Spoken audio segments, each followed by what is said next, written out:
Friends, എല്ലാവർക്കും നമസ്കാരം. എല്ലാവരും കാത്തിരിക്കുന്ന ഇഷ്ടമാത്രത്തിൻ്റെ ഇന്നത്തെ കഥയിലേക്ക് ഏവർക്കും സ്വാഗതം. അങ്ങനെ ഹോസ്പിറ്റലിൽ ആകെ സങ്കടപ്പെട്ട ഒരവസ്ഥയിലാണ് ഇഷിത. ആകെ സങ്കടപ്പെട്ട് കരഞ്ഞുകൊണ്ടിരിക്കുകയാണ്. അഷിത സമാധാനിപ്പിക്കാനായിട്ട് വന്നിട്ടുണ്ട്. അഷിതയോട് പറയാണ്, ദൈവത്തോട് ഞാനിപ്പോൾ ചോദിക്കുന്ന ചോദ്യം ഇതാണ്. രാമനാഥനാണ് കേട്ടോ പറയുന്നത്. എൻ്റെ മകനില്ലെങ്കിൽ പിന്നെ ഞങ്ങൾക്ക് ആരുണ്ട്? ആ ഒരു ചോദ്യത്തിന് മുന്നിൽ ദൈവം അവനെ തിരിച്ചു തരും. ഇഷിതയാണെ ആ സങ്കടപ്പെട്ട് കരയാണ്, പൊട്ടിക്കരയാണ്. അഷിത സമാധാനിപ്പിച്ചുകൊണ്ട് ഇങ്ങനെ നിൽക്കുക. ഇതേ സമയമുണ്ടല്ലോ സുമിത നമ്മുടെ രചനയെ വിളിക്കുകയാണ് ഹോസ്പിറ്റലിലെ കാര്യങ്ങളൊക്കെ അറിയാനായിട്ട്. ഇവിടെ മഹേഷിൻ്റെ അച്ഛനും ഇഷിതയും അവളുടെ ചേച്ചിയൊക്കെ ഉണ്ട്. നീ ഇവിടെ വരാതിരുന്നാലുള്ള നിന്റെ വീട്ടിലെ പ്രശ്നങ്ങൾ ഓർത്താ ഇപ്പം ഞാൻ നിന്നെ വിളിക്കുന്നതും നിന്നോട് ഈ പറയുന്നതും. ആദ്യം സ്കൂൾ വിട്ട് വന്നു കഴിഞ്ഞിട്ടുണ്ടെങ്കിൽ നീ എവിടെ പോയി എന്ന് ഞാൻ ആദ്യയോട് പറയും. ആകാശിൻ്റെ സ്വഭാവം നിനക്കറിയാലോ. രാത്രി ആകാശ് വന്ന് ആഘോഷിക്കും. ആകാശും ആദിയും തമ്മിൽ വാക്കുതർക്കം ഉണ്ടാകും. ആകാശ് കലി കയറി ആദിയെ തല്ലും. നീ എന്തെങ്കിലും ആവശ്യത്തിന് പോയെന്ന് വേണമെങ്കിൽ എനിക്ക് ആദിയോട് പറയാം. പക്ഷേ നിനക്ക് ആകാശിനെ മറച്ചു വെക്കാൻ പറ്റുമോ? പറ്റുമോ? കള്ളം പറയാൻ പറ്റുമോ? നീ ആയുസിൻ്റെ മുന്നിൽ കാത്തിരിക്കുകയാണെന്ന വിവരം ആകാശിന് അറിയില്ലേ? അത് നിങ്ങൾ തമ്മിലുള്ള ബന്ധത്തിൽ ഉലച്ചിൽ തട്ടുകയുള്ളൂ. അത് വലിയ പ്രശ്നമാവും. ഹോസ്പിറ്റലിൽ നിന്നേ എൻ്റെ ഓഫീസിലെ ചിലർക്ക് മഹേഷിൻ്റെ അവസ്ഥയെക്കുറിച്ച് വിവരങ്ങൾ കിട്ടുന്നുണ്ട്. അപ്പോൾ രജന ചോദിച്ചു, എന്ത് വിവരം? മഹേഷെ നേരം വെളുപ്പിക്കില്ല എന്ന്. ഇത് കിട്ടി രചന ആകെ സങ്കടപ്പെട്ട് കരയാം. നീ ഇപ്പോഴും പ്രാക്ടിക്കലായിട്ട് ചിന്തിക്കുന്നില്ല. ആകാശിനെ പിണക്കാതെ കൊണ്ടുപോയാലേ നിനക്ക് നിലനിൽപ്പുള്ളൂ രചന എന്ന് സുബിത പറഞ്ഞപ്പോൾ, കുറ്റബോധം കൊണ്ട് ഞാനിവിടെ നീറി മരിക്കുക. എനിക്കിവിടം വിട്ട് പോയാൽ മതി. പക്ഷെ പോകാൻ പറ്റുന്നില്ല. ഞാൻ പറയാനുള്ളത് പറഞ്ഞു. ഇനി എന്താ വേണ്ടെന്ന് തീരുമാനിക്കുക. നീ മടങ്ങി വരാൻ ഉദ്ദേശിക്കുന്നില്ലെങ്കിൽ നിൻ്റെ വീട്ടിലേക്ക് ഞാനില്ല. അയ്യോ, നീ ഈ സമയത്ത് മാറി നിൽക്കരുത് എന്ന് രചന പറഞ്ഞപ്പോൾ, എനിക്ക് ആകാശിന് വിശ്വാസമില്ല. നീ വീട്ടിലില്ലെങ്കിൽ ആകാശ് എൻ്റെ നേരെ വരും. നിനക്കറിയാലോ ആകാശിൻ്റെ സ്വഭാവം. ആകാശിനെ ഉത്സവരാവായിരിക്കും. അത് നീ മറന്നു കളയരുത്. ഞാൻ വരാം. നീ ഓഫീസിലാണെങ്കിൽ വീട്ടിലേക്ക് വാ. കുറച്ച് കഴിയുമ്പോൾ ഞാനിവിടെ നിന്ന് ഇറങ്ങാം. എന്നാൽ ശരി, ഞാൻ നിൻ്റെ വീട്ടിലേക്ക് പൊക്കോളാം എന്ന് പറഞ്ഞ് കോള് കട്ട് ചെയ്തു. എന്നിട്ട് സുമിത ചിരിക്കുക കേട്ടോ. അവൾക്കങ്ങനെ താങ്ങാൻ കഴിയും. മഹേഷിനെ സ്വന്തമാക്കാമെന്നത് രചനയുടെ വെറും വ്യാമോഹം മാത്രമാണ്. ഇഷിത ഇല്ലാതായിട്ട് മറ്റൊരുത്തൻ്റെ കൂടെ ജീവിച്ചവളെ ഇനി മഹേഷ് സ്വീകരിക്കുമോ? എന്തായാലും മഹേഷ് ഒരിക്കലും സ്വീകരിക്കില്ല. നീ വിഡ്ഢിക്ക് അറിയത്തില്ല. ആകാശ് കൈവിടുകയും ചെയ്യും. ഈ പെണ്ണ് പെരുവഴിയിലാകൂലോ എന്നോർത്ത് സുമിത ചിരിച്ചുകൊണ്ട് ഇങ്ങനെ നിൽക്കുകയാണ്. പിന്നെ കാണിക്കുന്നത് നമ്മുടെ ചിപ്പിമോള് വളരെ സന്തോഷത്തോടെ സ്കൂളിൽ നിന്ന് വന്നു. നാളെ ടൂറ് പോകണമല്ലോ, അതിൻ്റെ ഒരു സന്തോഷമുണ്ട്. കൊച്ചു വന്നിട്ടും നമ്മുടെ സ്വപ്നവല്ലി ഇതൊന്നും അറിയുന്നില്ല കേട്ടോ. കൊച്ചു വന്നൊരു ഡാൻസൊക്കെ കളിച്ചിങ്ങനെ നിൽക്കുകയാണ്. അപ്പോഴേക്കും മഞ്ചിമ വന്നു. ആഹാ, ചിപ്പിമോള് വന്നോ? അമ്മേ, ഇവള് വന്നോന്നും അമ്മ അറിഞ്ഞില്ലേ അമ്മേ? അപ്പോഴേക്കും പെട്ടെന്ന് ഇങ്ങനെ നോക്കിയിട്ട് സ്ഥലകാലബോധം വീണ്ടെടുത്ത് സ്വപ്നവല്ലി, അച്ഛമ്മ എന്താ എന്നെ കൂട്ടിക്കൊണ്ട് വരാൻ താഴെ വരാതിരുന്നേ? അമ്മേ, എന്താ അമ്മ ഇത്? ചിപ്പിമോള് ചോദിക്കുന്നൊന്നും അമ്മ കേൾക്കുന്നില്ലേ? മോള് വന്നോ? ആ, സ്കൂൾ ബസ് വരാനുള്ള സമയം ആയില്ല എന്ന് കരുതി ഓരോന്ന് ആലോചിച്ച് അച്ഛമ്മ ഇവിടെ ഇരുന്ന് പോയതാ. ഇന്നെന്താ മോളുടെ സ്കൂൾ ബസ് നേരത്തെ വന്നോ? അല്ല, ബസ് കൃത്യസമയത്ത് തന്നെയാണ് വന്നത്. അല്ല, അച്ഛമ്മയുടെ കണ്ണ് നിറഞ്ഞിട്ടുണ്ടല്ലോ. എന്താ പറ്റിയേ? അച്ഛമ്മ കരയായിരുന്നോ? എന്തിനാ അച്ഛമ്മ കരഞ്ഞേ എന്നൊക്കെ കൊച്ചു ചോദിക്കുകയാണ്. അത് പിന്നെ അച്ഛമ്മ ചെറിയച്ഛൻ്റെ കാര്യമൊക്കെ ഓർത്തിരുന്ന് പോയതാ. അതെന്തിനാന്നേ? ചെറിയച്ഛൻ ഉടനെ വരുന്ന ഡാഡി പറഞ്ഞല്ലോ. ഡാഡി രക്ഷിച്ചോളും ചെറിയച്ഛനെ. അച്ഛമ്മ സങ്കടപ്പെടുമൊന്നും വേണ്ട കേട്ടോ. ഡാഡി ഇന്ന് ഓഫീസിൽ പോകുന്നില്ല എന്ന് പറഞ്ഞതാ. നാളെയല്ലേ ടൂറ് പോകുന്നത്. ഡാഡി ഇവിടെ ഇല്ലേ? അല്ല, ഞാൻ ഫ്രണ്ട്സിനോടും ടീച്ചേഴ്സിനൊക്കെ ടൂറ് പോകുന്ന കാര്യം പറഞ്ഞിട്ടുണ്ട്. അവർക്കൊക്കെ ഭയങ്കര സന്തോഷമാണ്. ഡാഡി അമ്മ ഇതുവരെ വന്നില്ലേ അച്ഛമ്മേ? എങ്ങോട്ടേലും പോയോ എന്നൊക്കെ ചോദിച്ചപ്പം അതെ, ചിപ്പിമോളുടെ ഡാഡി ആരെയോ കാണാൻ വേണ്ടി പോയിരിക്കുക. ഇതുവരെ തിരിച്ചു വന്നില്ല. അമ്മ ഈ നേരത്തെ വരാമെന്ന് പറഞ്ഞതാണല്ലോ. ഇന്ന് അമ്മയ്ക്കൊരു കുട്ടിയുടെ സർജറി ഉണ്ടായിരുന്നു. അതെന്താ ഡാഡി അമ്മയും വരാൻ ലേറ്റ് ആവുന്നത്? നാളെ ടൂറ് പോകാനുള്ള കാര്യം രണ്ടുപേരും മറന്നുപോയെന്നാണ് തോന്നണത്. ബാഗൊക്കെ ഒരുക്കി വെക്കേണ്ടതല്ലേ? രണ്ടുപേർക്കും പോകുന്നതിനെക്കുറിച്ച് ഒരു ചിന്തയില്ല എന്നൊക്കെ കൊച്ചിങ്ങനെ പറയുന്നത് കേട്ട് സ്വപ്നവല്ലി എന്ത് പറയണമെന്നറിയാതെ ആകെ ഇരുന്ന് വിതുമ്പുക. അതിനൊക്കെ ഇനി സമയമുണ്ടല്ലോ മോളെ. മോള് ധൃതി വെക്കാതെ. ഡാഡി ചിലപ്പോൾ വർക്ക്ഷോപ്പിൽ കൊടുത്ത കാർ എടുക്കാൻ പോയതായിരിക്കും അല്ലേ? അവർ വരട്ടെ, നീ പോയി യൂണിഫോം മാറിയിട്ട് വാ. അച്ഛമ്മ ചായയും പലഹോൻ്റെ തരാം. അത് കഴിക്കുമ്പോഴേക്ക് അവരിങ്ങ് വരും. ആദ്യമേ ഞാൻ ഡാഡി വിളിക്കട്ടെ കേട്ടോ എന്ന് കൊച്ചു പറഞ്ഞപ്പോൾ ആകെ പേടിച്ചരണ്ട സ്വപ്നവല്ലി മഞ്ചിയും ഇങ്ങനെ നോക്കുക. ടൂറ് പോകുമ്പോൾ എനിക്ക് കഴിക്കാൻ വേണ്ടിയിട്ട് സ്വീറ്റ്സ് പറഞ്ഞിട്ടുണ്ട്. ഡാഡി വാങ്ങിച്ചുകൊണ്ട് വരും. ഏതൊക്കെയാണ് വേണ്ടതെന്ന് ഞാൻ പറയട്ടെ കേട്ടോ എന്നും പറഞ്ഞ് കൊച്ചകത്തേക്ക് കയറി ഓടുക. ഈ കുട്ടിയോട് ഞാൻ എന്ത് പറയും? രാത്രി ആയാലും അവളുടെ ഡാഡിയും മമ്മിയും വരാനും പോകുന്നില്ലല്ലോ. അവളോട് പറയാതിരുന്നാൽ എങ്ങനെയാമേ? അവൾ അറിയട്ടെ. നാളെ ഡാഡിയോടൊപ്പം ടൂർ പോകാനുള്ള ഉത്സാഹത്തിൽ ഇരിക്കുന്ന ആ കൊച്ചിനോട് ഞാൻ എന്ത് പറയാനാ? കൂട്ടുകാരോടൊക്കെ പറഞ്ഞിട്ട് വന്നിരിക്കുകയല്ലേ. ആ കൊച്ചിൻ്റെ സന്തോഷം ഞാൻ എങ്ങനെയാ ആ കുട്ടിയോട് ഹോസ്പിറ്റലിൽ കിടക്കുന്ന വിവരം? അമ്മ തന്നെ ഇങ്ങനെ ഓരോ പ്രശ്നം ഉണ്ടാക്കി വെക്കരുത്. അവൾ കരയാൻ തുടങ്ങിയാൽ നമ്മളെ കൊണ്ട് നിയന്ത്രിക്കാൻ കഴിയാതെ വരും. അച്ഛനുണ്ടായിരുന്നെങ്കിൽ എന്തെങ്കിലും പറഞ്ഞ് ആശ്വസിപ്പിക്കാമായിരുന്നു. എന്തായാലും അമ്മ ഒന്നെങ്കിൽ ഇങ്ങനെ കരയാതിരിക്കുക, അല്ലെങ്കിൽ അമ്മ അവളോട് കാര്യങ്ങളൊക്കെ തുറന്നു പറയുക. അവളെ അറിയിക്കരുതെന്നാണെങ്കിൽ അമ്മ ഇങ്ങനെ കരയരുത് എന്ന് മഞ്ജിമ പറയുകയാണ്. അല്ല, നീ രജനിയെ വിളിച്ച് കാര്യങ്ങളൊക്കെ അറിയിച്ചോ? ഇല്ലമ്മേ, സത്യമായിട്ട് ഞാൻ അവളെ അറിയിച്ചിട്ടില്ല. അവളെപ്പോഴേ അറിഞ്ഞ് കാണും. ആദ്യം അറിഞ്ഞ അവൻ ചിപ്പിമോളെ വിളിക്കൂലോ എൻ്റെ ദൈവമേ എന്ന് സ്വപ്നവല്ലി ഇങ്ങനെ പറയാം. അതെ, ഡാഡിയുടെ ഫോണിൽ വിളിച്ചിട്ട് കിട്ടണില്ല, ഫോൺ സ്വിച്ച് ഓഫ് ആണെന്നാണ് പറയണത്. അത് നെറ്റ്വർക്കിൻ്റെ പ്രശ്നമായിരിക്കും. ചിപ്പി യൂണിഫോം മാറിയിട്ട് ചായ കുടിക്കാനായിട്ട് വാ. ചിലപ്പോഴേ ഡാഡിയുടെ കൂടെ അമ്മ കാണും, അമ്മയെ വിളിക്കാം. വേണ്ട മോളെ വേണ്ട, ഏതോ ഒരു കുട്ടിയുടെ ഓപ്പറേഷൻ്റെ കാര്യം പറഞ്ഞതല്ലേ, അമ്മ ഓപ്പറേഷൻ തിയേറ്ററിലായിരിക്കും. നീ ഇപ്പോൾ വിളിച്ചു കഴിഞ്ഞിട്ടുണ്ടെങ്കിൽ അവൾ എങ്ങനെ ഫോൺ എടുക്കാനാ? അയ്യോ, ഓപ്പറേഷൻ രാവിലെയല്ലേ, ഈ അച്ചമ്മയ്ക്ക് ഒന്നും അറിയില്ല. ചിപ്പിമോള് സ്കൂൾ വിട്ട് വരുന്നതിന് മുമ്പ് അമ്മ വീട്ടിലെത്തുമെന്ന് എന്നോട് പറഞ്ഞതല്ലേ, അതുകൊണ്ടല്ലേ ഞാൻ സ്കൂൾ ബസ്സിൽ പെട്ടെന്ന് വന്നത്. ഡാഡി അമ്മയെ ഷോപ്പിങ്ങിലായിരിക്കും.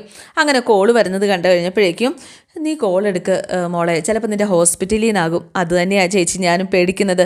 ദേവിക മേഡത്തിൻ്റെ കുട്ടിയുടെ സർജറി കഴിഞ്ഞതേ ഉള്ളൂ. ഇനി ഒരു പരീക്ഷണം കൂടി താങ്ങാനായിട്ട് എനിക്ക് പറ്റില്ല, ഞാൻ തളർന്നു പോകും. അങ്ങനെ ഫോൺ എടുത്ത് നോക്കിയപ്പോഴേക്കും ചിപ്പിമോളാണ് വിളിക്കുന്നത്. അപ്പോൾ അശ്വിത പറഞ്ഞു, ഇത് വീട്ടിൽ നിന്നാണല്ലോ, മഹേഷിൻ്റെ അമ്മയുടെ പേരാണല്ലോ കാണുന്നത്. ഹലോ, അമ്മ ഡാഡി ഇത് എവിടെയാ എന്ന് ചിപ്പി ചോദിച്ചതും ഞെട്ടിപ്പോയിട്ടോ ഇഷിത. മോളെ, ഞാൻ സ്കൂളിൽ നിന്ന് വരുമ്പോൾ അമ്മ വീട്ടിലുണ്ടാവുമെന്ന് പറഞ്ഞിട്ട് ഇവിടെ ഇല്ലല്ലോ, ഇവിടെ എത്തിയില്ലല്ലോ, എവിടെയാ? അത് മോളെ, അമ്മ ഇപ്പോൾ ഹോസ്പിറ്റലാണ്.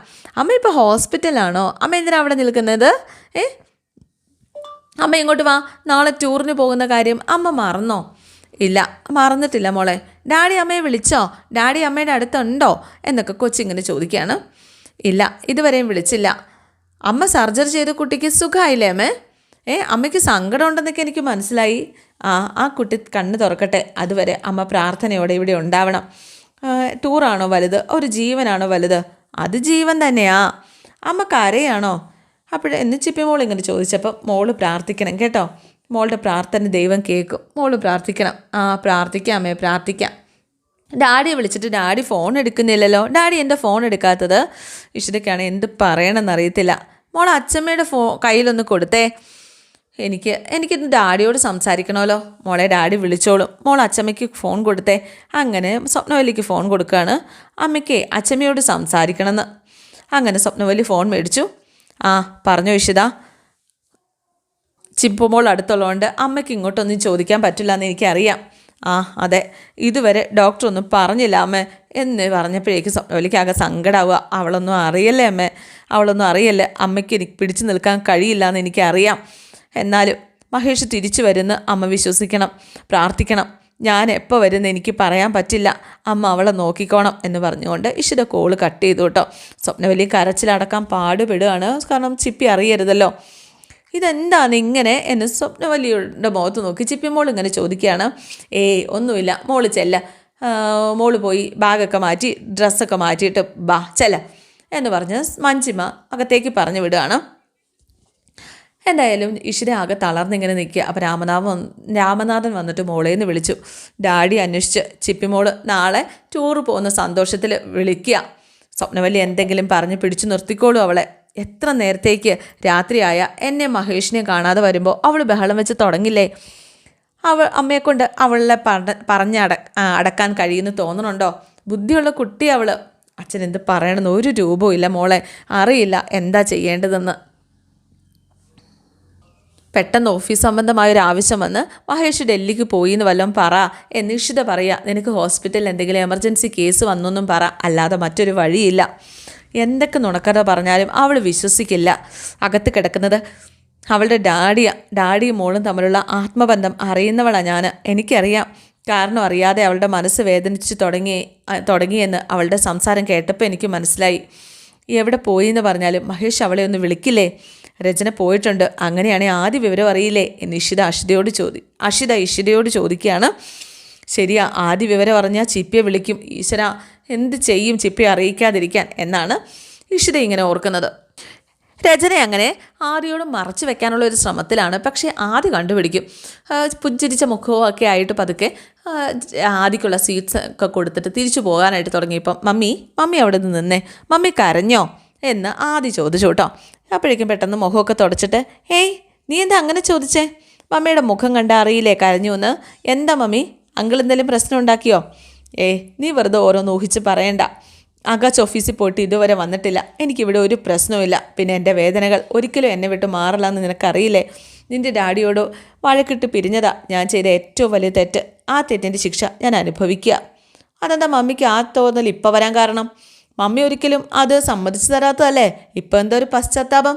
ഉള്ളുകൊണ്ട് ഞാനത് സമ്മതിച്ചതാണെന്ന് നിനക്കറിയില്ലേ? പിന്നെ എന്തിനാ നീ ഇങ്ങനെ ചോദിക്കുന്നത്? പെട്ടെന്ന് നമ്മുടെ ആകാശ് അങ്ങോട്ടേക്ക് വരികയാണ്, ഫോണും വിളിച്ചുകൊണ്ട്. ആകാശ് അറിയിക്കും ആദിയോട്. ഫോൺ വിളിച്ചുകൊണ്ട് വരികയാണ് കേട്ടോ. അത് പിന്നെ അങ്ങനല്ലേ വരുള്ളൂ. ആകാശ് മേനോനെ തൊട്ട് കളിച്ച ഒരുത്തനും നല്ലൊരു മരണം പോലും കിട്ടില്ല ചായ. മരിക്കാനും വേണം ഒരു യോഗം. ഈ രചനയ്ക്കാണെങ്കിൽ പറയാനും പറ്റുന്നില്ല ആകാശ് ഫോണിലായതുകൊണ്ട് ആദ്യം ഇത് അറിയിക്കരുത് എന്ന്. ഒരു കണക്കിന് സഹതാപമുണ്ട്. അത് മറ്റൊന്നും കൊണ്ടല്ല, എൻ്റെ മുന്നിൽ താൽക്കാലിക വിജയങ്ങൾക്ക് ഇത്രയല്ലേ ഉള്ളൂ എന്നൊക്കെ ഓർത്തിട്ടാണ്.